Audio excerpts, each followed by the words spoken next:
എനിക്ക് പോകാനുള്ള സമയമായി എന്ന് പെസഹ തിരുനാളിന് മുമ്പേ യേശു പറഞ്ഞു. ലോകത്തിൽ തനിക്ക് സ്വന്തമായുള്ളവരെ അവൻ സ്നേഹിച്ചു. അവൻ അവസാനമായി സ്നേഹിച്ചു. അത്താഴ സമയത്ത് പിതാവ് ശിമോന്റെ പുത്രനായ യൂദാസ്കറിയോത്തയുടെ മനസ്സിൽ യേശുവിനെ ഒറ്റിക്കൊടുക്കുവാൻ തോന്നിച്ചു. പിതാവ് സകലതും തന്റെ കരങ്ങളിൽ ഏൽപ്പിക്കുന്നുവെന്നും താൻ ദൈവത്തിൽ നിന്ന് വരികയും ദൈവത്തിലേക്ക് പോവുകയും ചെയ്യുന്നുവെന്നും യേശു പറഞ്ഞു. അത്താഴത്തിനിടയിൽ അവൻ എഴുന്നേറ്റ് മേലേക്ക് മാറ്റി ഒരു തൂവാല എടുത്ത് അരയിൽ കെട്ടി അനന്തരം ഒരു താരത്തിൽ വെള്ളമെടുത്ത് ശിഷ്യന്മാരുടെ പാദങ്ങൾ കഴുകുവാനും അരയിൽ ചുറ്റിയിരുന്ന തൂവാല കൊണ്ട് തുടയ്ക്കാനും തുടങ്ങി. അവൻ ശിമയോൻ പത്രോസ് അവനോട് ചോദിച്ചു, കർത്താവേ, നീ എന്റെ കാൽ കഴുകുകയോ?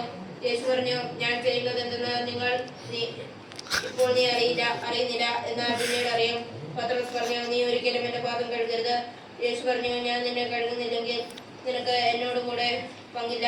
ശിമയോൻ പത്രോസ് പറഞ്ഞു, കർത്താവേ, എങ്കിൽ എന്റെ പാദങ്ങൾ മാത്രമല്ല കരങ്ങളും ശിരസും കൂടി കഴുകണമേ. യേശു പ്രതിവേദിച്ചു, കുളി കഴിഞ്ഞവന്റെ കാലുകൾ മാത്രമേ കഴുകേണ്ടതുള്ളൂ. അവൻ മുഴുവൻ ശുചിയായിരിക്കും. നിങ്ങളും ശുചിയുള്ളവരാണ്, എന്നാൽ എല്ലാവരുമല്ല. തന്നെ ഒറ്റിക്കൊടുക്കുന്നവൻ ആരാണെന്ന് ഞാൻ അറിഞ്ഞിരുന്നു. അതുകൊണ്ടാണ് നിങ്ങൾ എല്ലാവരും ശുദ്ധിയുള്ളവരല്ല എന്ന് അവൻ പറഞ്ഞത്. അവരുടെ പാദങ്ങൾ കഴുകിയതിനു ശേഷം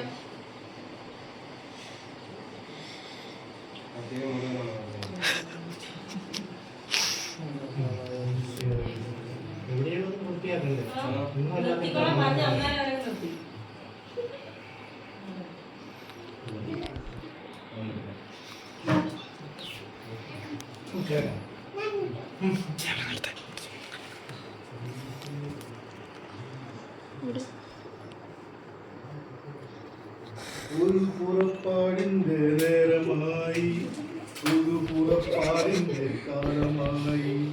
നവമൊരു പെസഹ തിരുനാളിൻ വേളയിൽ ഒപ്പം മുറിക്കുവാൻ ആശയായി, ഒപ്പം മുറിക്കുവാൻ ആശയായി.